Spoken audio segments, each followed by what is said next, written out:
오늘 하나님께서 우리에게 주신 말씀은 사무엘상 7장 12절에서 17절까지의 말씀입니다. 하나님 말씀 들어있도록 하겠습니다. 그때 사무엘이 돌을 들어 미스바와 센 사이에 두고 여호와께서 여기까지 우리를 도우셨다라고 말하며 그곳을 에벤에셀이라고 불렀습니다. 이렇게 블레셋 사람들을 굴복시켜 그들은 다시는 이스라엘 지역을 침입하지 않았습니다. 사무엘이 사는 동안 여호와의 손이 블레셋 사람들을 막아 주었습니다. 블레셋 사람들이 이스라엘에게서 빼앗아 갔던 에글론에서 가드에 이르는 성들을 되찾았고 블레셋 사람의 손으로 넘어갔던 그 주변 영토도 회복했습니다. 이스라엘은 아모리 사람들과도 평화롭게 지냈습니다. 사무엘은 평생 동안 이스라엘을 다스렸습니다. 그는 해마다 베델과 길갈과 미스바를 순회하며 모든 지역을 다스렸습니다. 그리고 자기 집이 있는 라마로 돌아와 거기서도 이스라엘을 다스렸으며 그곳에 여호와를 위한 제단을 쌓았습니다. 아멘. 오늘 7장 전반적인 이제 1절에서 11절까지의 내용은 우리가 이스라엘 위기라는 상황 속에서 그 블레셋에게 이제 포위당해 어떻게 해야 할지 모르는 어려운 상황 가운데에 하나님께서 이스라엘 백성과 함께 하심으로 그 권능을 보이시는, 그리고 승리하시는 그 은혜에 우리가 함께 가슴이 벅차오르는 은혜의 장면을 함께 묵상하게 되었습니다. 계속해서 오늘 본문 이제 12절에서는요, 그 승리의 사건을 함께 기리고자 하는 뜻 가운데서 에베네셀, 즉 여호와께서 여기까지 우리를 도우셨다라는 돌을, 이제 제단을 쌓게 됩니다. 에베레셀은 사실 우리에게 굉장히 익숙한 단어로 많이 사용되어지기도 하며 많이 보고 듣게 됩니다. 성경에는 이와 같은 상징이 여러 곳곳에서 보이게 되는데요. 앞에서 보면 부엘라 헤로이, 길갈 열두돌, 여호와 이레, 라파, 여러 가지 등등 같이 많은 성경 구절에서 발견할 수가 있습니다. 그렇다면 에벤에셀과 같은 상징을 왜 만든 것인지, 상징이 주는 의미가 무엇인지 오늘 함께 살펴보고자 합니다. 먼저 십계명을 보면 하나님께서 형상을 만들지 말라고 하십니다. 에벤에셀과 같은 여러 상징들이 이와 같은 것이 아닌가라는 오해를 불러일으킬 때가 있습니다. 마치 신격화하듯이 말이죠. 그런데 하나님께서 십계명을 통해 명령하신 것은 너를 위하여 새긴 우상을 만들지 말라고 하셨습니다. 이게 십계명 이 계명에 나오는 말씀입니다. 그리고 하나님의 영광을 위하여 세운 것과 나를 위하여 새긴 것에 대한 정확한 구분을 해야 한다고 말씀하신 것이죠. 한 가지 예로 야곱의 아내인 라헬이 라반의 집에서 가지고 나왔던 드라빔이 너를 위하여 새긴 우상의 표본과도 같은 것이었습니다. 드라빔은 유산을 물려주는 마치 한 가정의 옥새와도 같은 역할이었으며 더불어 가정의 화를 막아내는 신이었습니다. 우리는 이미 야곱의 이야기를 통해 그가 부하게 된 것이 가축이 좋아서, 아니면 장수가 좋아서, 아니면 상황이 정말 잘 맞아떨어져서 풍요하게 된 것이 아니라 하나님께서 복을 주시사 그의 재물이 풍성하게 되어졌음을 알고 있습니다. 근데 라반은 어떻게 하지요? 야곱이 좋은 가축이 있는 것을 좋은 혈통들을 통해서 나온다고 생각했기에 야곱이 잘 키운 가축들을 빼앗았던 것이지요. 라반은 리브가의 오빠로서 신앙의 집안에서 자라왔지만 그가 세상의 것을 더 중요시 여겼던 것을 엘리에셀이 찾아왔을 때도 우리가 단편적으로 살펴볼 수가 있었습니다.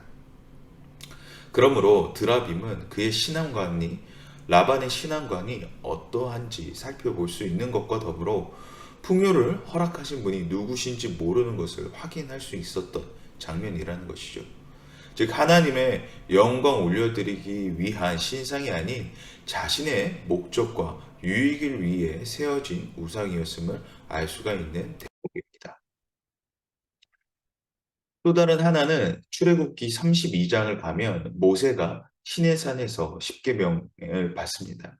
그런데 모세가 내려오는 것이 이제 더디자 이제 무엇을 하지? 안 내려오는 이제 모세 말고 자신들을 위해 이제 새롭게 인도할 신을 만들자고 아론에게 이야기를 했던 것이죠. 여기서 분명히 그 목적이 드러나게 되는 것은 하나님의 영광을 위해 인도할 사람이 아닌 자신들을 위한, 그들을 위한 형상을 만들자고 했던 것입니다. 형상이 가장 올바른 예로 만들어진 것은 무엇입니까? 바로 사람입니다. 하나님께서 사람을 창조하셨을 때 하나님의 형상대로 창조하셨다고 하셨습니다. 즉, 창조의 목적이 무엇입니까? 나를 위함이 아닌 하나님께 영광 올려드리기 위한 목적으로 세움을 받았다라는 것이죠. 그렇습니다. 형상의 목적은 상징이 세워지는 목적은 하나님의 영광을 위하여라는 것입니다. 하나님께 감사하기 위해 그 은혜를 찬양하기 위해 세워졌다라는 것이죠. 또한 그 상징이 가진 의미 중 하나는 기억하라는 것입니다. 이것이 하나님의 영광을 위하여 세워졌고 하나님께서 이렇게 우리를 인도하셨다라는 것을 기억하라는 것입니다. 즉 에베네셀의 뜻이 하나님께서 도우셨다라는 것과 더불어 이 상징을 가지고 신성시 여기라는 것이 아니라 기억하라는 의미에서 세워졌다라는 것이죠. 자신들의 승리를 자축하기 위해서, 기념하기 위해서 세워졌다는 것이 아니라 하나님께서 우리와 함께 하신다라는 것, 하나님께서 함께 하심으로 우리가 승리할 수 있었다라는 선포적 메시지가 담겨져 있는 것입니다. 그렇다면 오늘날 우리는 어떠한 상징이 있습니까? 오늘 우리의 신앙에 어떠한 상징이 있습니까? 에베네셀과도 같은 그 하나님께서 우리를 도우시고 인도하신다는 그 증거와 사실이 오늘 우리에게는 어디에 있냐는 말입니다. 그 증거는 바로 우리 자신이 증거가 됩니다. 바로 그 증거가 하나님께서 우리를 도우시고 인도하신다는 그 증거가 바로 우리가 된다라는 것입니다. 무슨 말이냐? 예수 그리스도의 십자가의 사건이 그저 십자가를 기념하자는 것이 아닌 그 십자가가 주는 의미에서 예수님께서 우리의 죄를 사하셨다는 것에서 의미를 가집니다. 다시 말해 십자가가 우리의 증거가 아니라 내가 죄사함을 받은 하나님의 증거, 나 자신이 그 은혜를 받았다라는 그 상징이 된다라는 것입니다. 지금 이야기하는 것은 십자가라는 상징이 우리에게 아무런 의미가 없다라는 것을 이야기하는 것이 아니라 십자가를 통해 예수 그리스도의 피 흘리심을 기억하는 것을 넘어 우리 자신이 그 증거가 되는 상징이 되어야 한다라는, 그러니까 우리 자신이 증거가 된다라는 것을 이야기를 하고 있는 것입니다. 다시 말해 십자가의 사건이 그저 사건으로서의 끝나는 것이 아니라 그 십자가의 사건으로서 내가 하나님의 자녀가 되었다는 사실과 더불어 내가 그 십자가의 사건의 증인이 되었다라는 것입니다. 과거 2000년 전 사건이 현재 오늘을 살아가는 우리가 살아있는 상징이 된다라는 것을 의미한다라는 것이죠. 그렇습니다. 상징은 상징으로서 그저 끝나는 것이 아니라 그 의미를 기억하는 것에서 끝나는 것이 아니라 내가 하나님의 은혜를 입은 받은 자가 되어 하나님의 영광을 올려드리는 목적으로서 우리의 모습이 있어야 한다는 것입니다.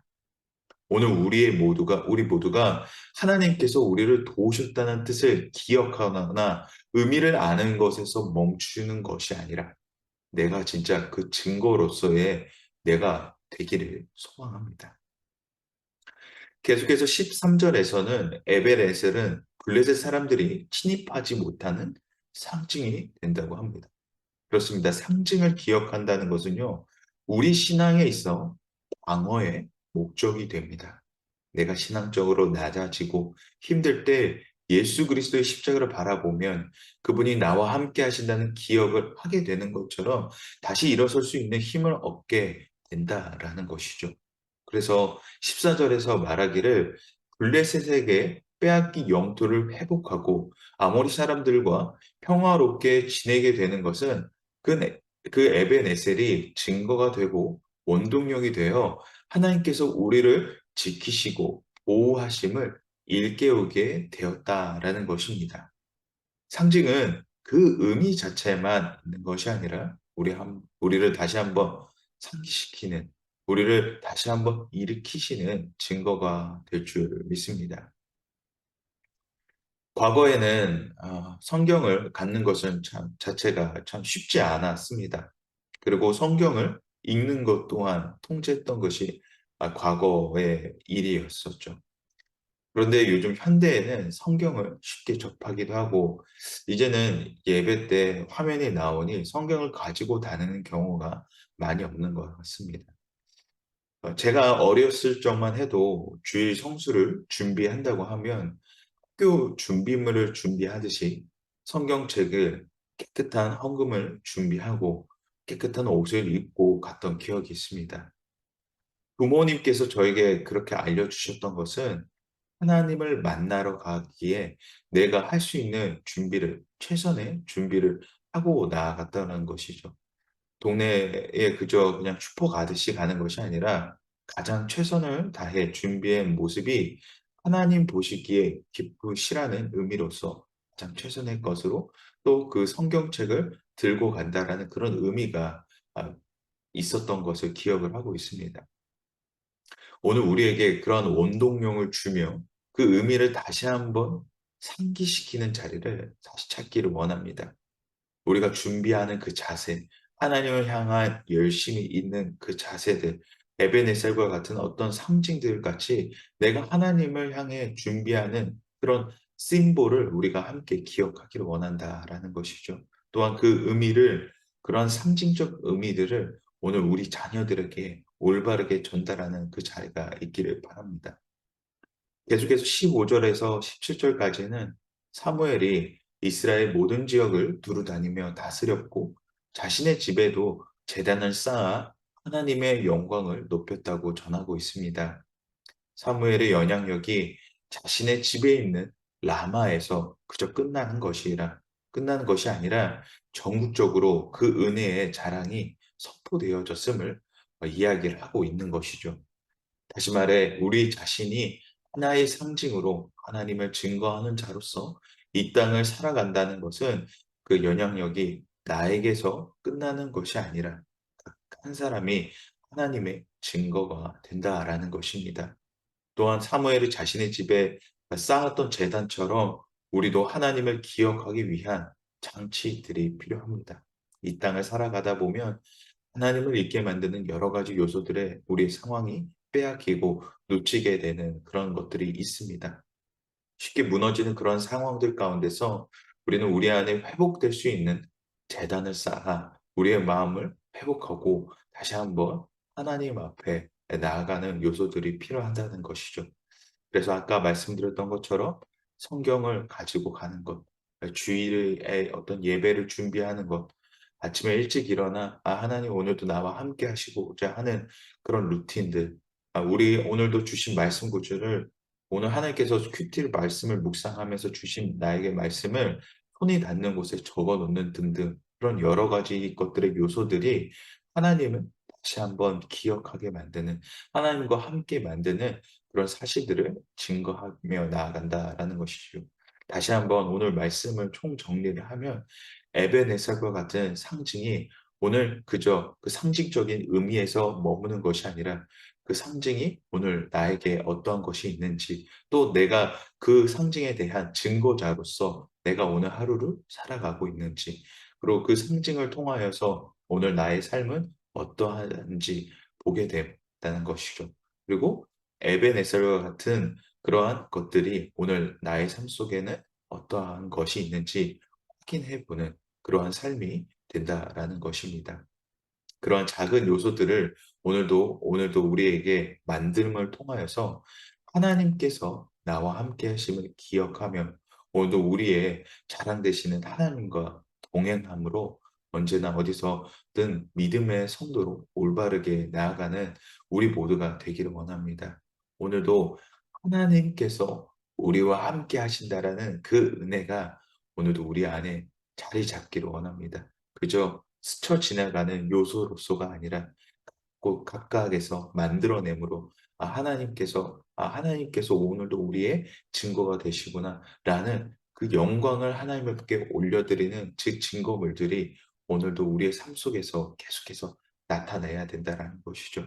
그 은혜의 자리에 하나님께서 오늘도 우리를 초청하셨고 오늘도 우리가 그 자리를 만듦을 통하여서 하나님을 예배하고 자랑하는 오늘도 그 기쁨의 성도들이 되어 오늘도 하나님을 예배하는 은혜가 오늘도 우리 안에 있게 되기를 소망합니다.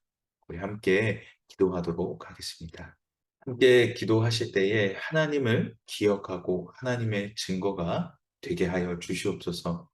2000년 전 과거의 사건으로서 하나님을 증거하는 삶이 아닌 실제적으로 우리에게 경험되어 주시는 능력의 하나님을 선포하게 하시고 이것이 나로 끝나는 것이 아닌 주변으로 그 영향력이 넘치게 하여 주시옵소서라고 우리 함께 기도하며 하나님 앞에 나아가도록 하겠습니다.